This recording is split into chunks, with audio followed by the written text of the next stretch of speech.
Alright, welcome to another episode of the Cuban Gardener. Today I'm going to be going over how to treat aphids in your garden. As you know, they're very negative. Here are my plants, my kale plants from last year.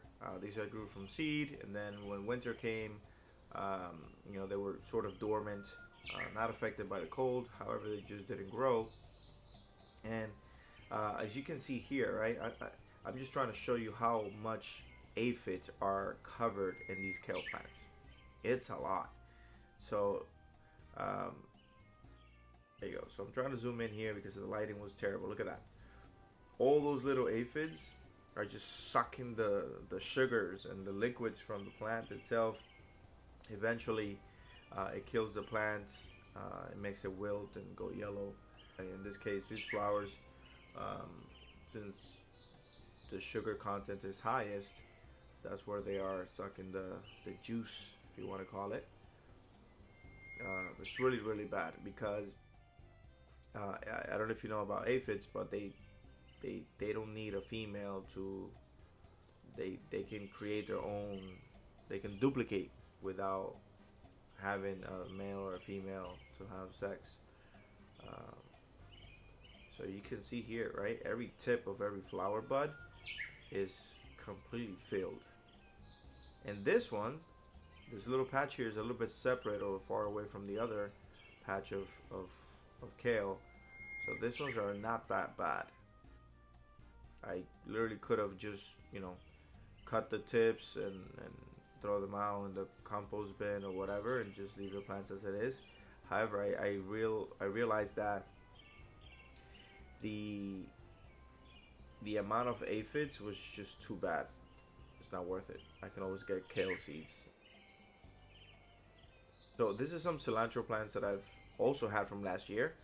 And as soon as spring started coming out, oh man, they grew a lot. So they went into flower. And obviously these little flowers attract beneficial insects such as ladybugs. But I didn't have any ladybugs in this area, surprisingly. So where my office is, there's always ladybugs coming through my AC units at my office building, and I just take a bunch of them. I think I took like 4 or 5, and I put them on the plants, on the kale plants, and it was very beneficial what happened. So as you can see here, they just get stuck to the stem, and they suck every living liquid out of the plant. And if you rub it, it's kind of pasty, like kind of gluey. I'm assuming it's the sugars and the sap from the kale. So right, what I'm gonna do now is I'm just gonna remove them. There's no way I can treat this. This is too severe, and since I'm planting other things in the garden, I don't want it to get affected. So I have to remove these plants. Let's talk about preventive things that you can do to prevent as many aphids taking over your garden. First thing is companion planting. Consider planting companion plants such as mint, chives, garlic, onions, marigolds, any plants, any herb that has some sort of weird strong smell or some sort of oil. Aphids usually don't like that. The second thing that you can do is create some sort of physical barriers, right? Which I did here. I don't show it in the video, but I've done it afterwards. Is you can buy some sort of covers or some mesh netting and cover it all of your plants. Or if if you have kale, if you have cabbage, Brussels sprouts, anything like that, cover it completely where nothing can come through, only rain. And eventually that will create a barrier where aphids and even other moths, like the cabbage moth, right, will keep them at bay. This simple yet effective method can significantly reduce the risk of infestation. So buy it on Amazon, Temu, I don't know, there's so many places that you can get it. The other one is natural predators, which was my favorite option after all. It's the least of my effort. So where I work at my business, we have central AC and I also have box ACs. I don't know why. This is an old building, I guess. And ladybugs love to come through the intake of the AC unit, and they usually come out through my walls here in my office. And I just take a few, usually 4 or 5, put them in a cup, and I drop them off here at the garden. So you can use that because, as you know, ladybugs will decimate, and that's all they eat, aphids. And as soon as they see a lot of aphids in an area, they'll start laying more eggs, and then you have the larvae, and the larvae will eventually eat a lot of the aphids, so it creates sort of like a cycle. And the other option is creating some sort of sprays, right? For a DIY project, try making your own organic insecticidal spray using ingredients like neem oil, garlic, soap.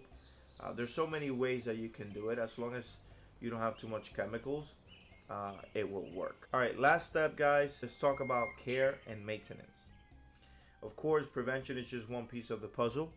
Proper care and maintenance are crucial for keeping your kale or brassica plants healthy and resilient against aphids and other insects.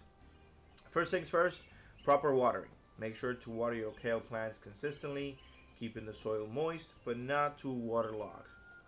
Adequate hydration will help your plants thrive and withstand pest pressure as well.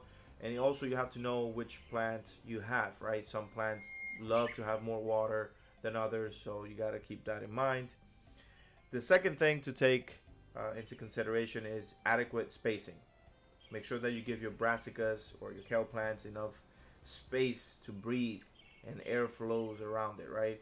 I usually try to grow kale plants one every square foot or so. You can even do more, you can space them out even more than that, because as long as you have a good airflow, it's gonna be beneficial for your plants as well. And the air itself will push away any insects, especially tiny insects like aphids. The third one is regular inspection, right? Don't forget to physically inspect the plants underneath the leaves, the stems, crush. If you see a couple, if you see one that has wings, eventually you can tell that's the one that's going to reproduce and create a new colony, so you can kill those plants. But always check around your plants. This is a basic requirement of what it is to be a gardener, which is check the plants for insects, aphids, any other thing that could be killing or damaging your plants. All right, and there you have it, folks. With the right preventive measures and a little bit of care, you can protect your kale plants or your brassicas from aphid infestations and ensure a bountiful harvest. Thanks for tuning in today. Don't forget to like, comment, and subscribe for more gardening tips and tricks. And if you have any questions, you can always comment below, and we'll try and help you out. Thank you for watching.